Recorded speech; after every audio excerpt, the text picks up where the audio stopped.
আসসালামু আলাইকুম ভাই। এই পেজটি বাউল শিল্পী কানন দাও থেকে কি পোস্ট করেছে দেখুন। মসজিদ থাকলে মাজারগুলো অনিরাপদ, যে যেখান থেকে পারো পুড়িয়ে দাও। আপনি একবার চিন্তা করেন, এই মুসলমানের দেশে কত বড় বাস্টার্ড নাস্তিকের বাচ্চা হইলে এই রকম পোস্ট করতে পারে। এই পোস্টগুলোতে আমরা মুসলমানের আমাদের হৃদয়ের রক্তক্ষরণ করেছে।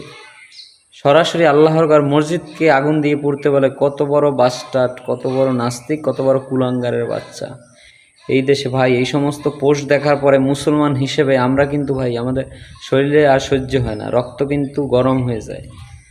আসলে আমরা সহ্য করতে পারি না। রাষ্ট্রের কাছে আবেদন থাকবে, রাষ্ট্রের কাছে আবেদন অতি দ্রুত এই নাস্তিক কুলাঙ্গারের বাচ্চার পরিচয় পরিচয় উন্মোচন করা হবে এবং তাকে ধরে প্রকাশ্যে প্রকাশ্যে ফাঁসির ব্যবস্থা করা হোক।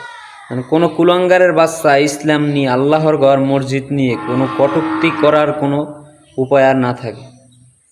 অতি দ্রুত এই বিচারটি করুন, জনগণের সামনে পেস্ট করুন যে কে এই কুলাঙ্গারের বাচ্চা।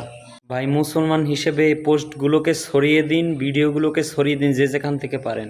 এই কুলাঙ্গারের বাচ্চাকে শাস্তির আওতায় আনতে সহায়তা করেন ভাই। মুসলমান হিসেবে আমাদের শরীরের রক্ত টকবক করে ফোটে কিন্তু ভাই। আপনি মুসলমান, আমি মুসলমান। এই দেশে মুসলমানকে নিয়ে, আল্লাহকে নিয়ে, নবীকে নিয়ে কোনো নাস্তিক কুলাঙ্গারের বাচ্চা যেন কখনোই কটূক্তি না করতে পারে। ভিডিওগুলো শেয়ার করে জনগণের মাঝে ছড়িয়ে দিন, রাষ্ট্রের কাছে ছড়িয়ে দিন, যেন এই কুলাঙ্গারকে অতি দ্রুত আইনের আওতায় এনে জনগণের সামনে প্রকাশ্যে ফাঁসি দিয়ে ঝুলিয়ে বাস্তবায়ন করা হয়।